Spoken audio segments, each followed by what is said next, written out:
Interesting development that's happened just on the same day when the IMF has walked out on any bailout or any deal with the Pakistanis.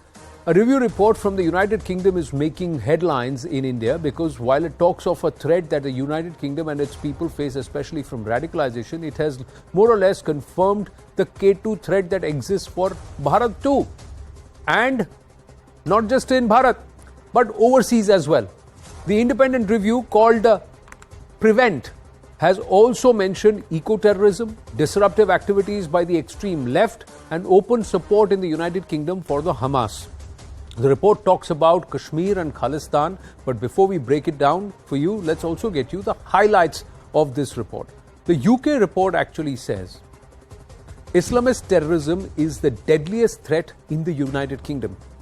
Islamist extremism is the primary threat. Majority of foiled plots Islamist in nature. 80% of the terror investigations are Islamist. 10% of police investigations are right-wing. Perpetrators driven by Islamic state ideology. Blasphemy narratives have Pakistan connect. Rhetoric from Pakistan is impacting UK Muslims.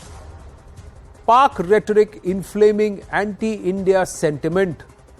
Pro-Khalistan extremism threat, potentially toxic. These are the highlights. Now, talking about the anti-India hate rhetoric in the United Kingdom, first the Kashmir issue. This is what the report details.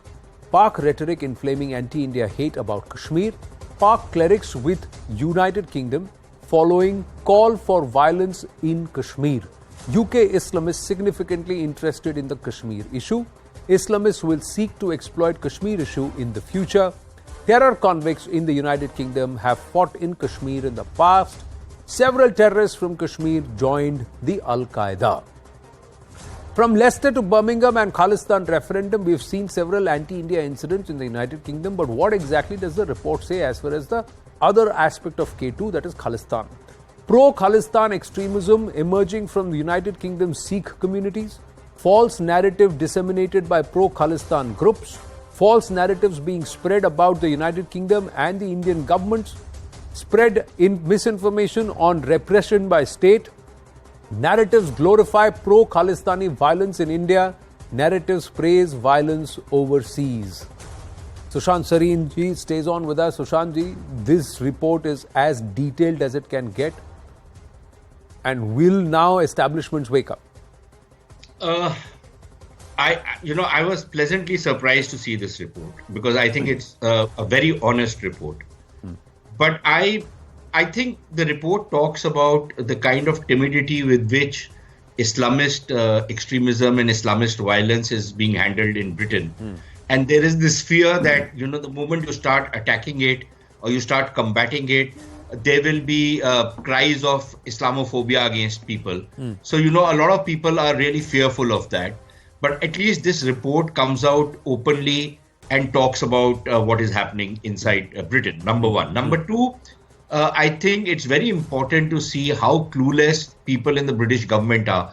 Because the report talks about that you're trying to de-radicalize people, you're trying to prevent people from going into extremism. And the tool which you are using, you are funding organizations which are actually preaching radicalism, which are actually preaching anti-Semitism. Number three, they are focusing more on right-wing terrorism, and there is very little of it, rather than Islamist terrorism, which is a clear and present danger.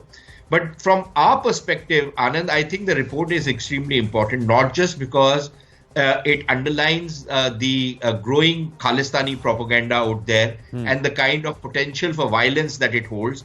Because apart from the hate speech, if you look at the Khalistanis and many of these Islamists, most of them of Pakistani origin, there is utter hate speech against Hindus and against India, which is rampant, and the British ignore it. But so one is that hate speech part. The second is what you call the K2. The Pakistanis for the longest, the Pakistani ISI and the Pakistani government, they've actually been intimidating many people of Pakistani origin, Muslims of Pakistani origin, to actually participate in demonstrations, to participate in violence, And if you look at the prison figures in Britain, I think almost 30% or maybe even higher of the people in British prisons are Muslims, and most of them from Pakistan, which tells you how useless and how utterly, unemployable also these people are. That every time there's a demonstration, they get about 50 pounds or 100 pounds to come for those demonstrations outside the Indian High Commission. Most of these buggers are unemployed. They have now no work to do. So they come and they indulge in violence out there. Jail mein bhi dal denge, so they will get free food, I think. Right. That's the idea. Right. But so one is what the Pakistani government is doing. Second is, as the report highlights, the kind of poisonous propaganda which is being fed into the Muslim community in Britain is actually creating a situation of great tension, communal tension inside Britain. And we saw a manifestation of that in Leicester.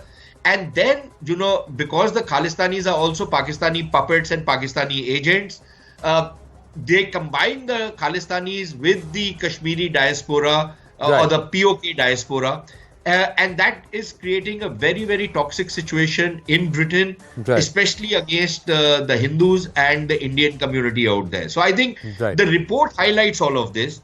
Unfortunately, I don't see the British government, because of its political correctness, because of its, as the report calls, timidity, really cracking down on this phenomena which is underway. Because this is going to have a negative bearing even on the British society, and there have to be certain aspects which should be taken into cognizance, and this report should be tested on whether or not this happens on ground and what can be done, because it's going to harm UK society. Anand, quickly, very quickly. Yeah. But look at the way the kind of indoctrination of British society has taken place. Look at the BBC, for example. There's a lot of furor right now in Britain over this documentary which they have made on this ISIS girl, this Shamima Begum of Bangladeshi origin.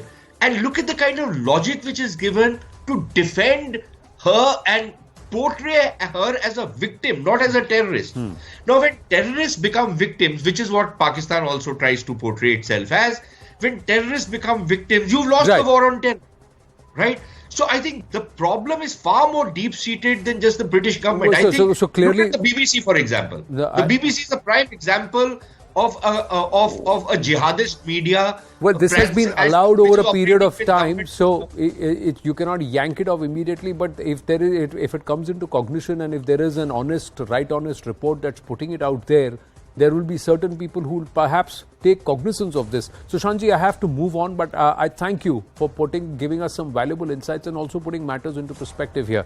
Thank you very much.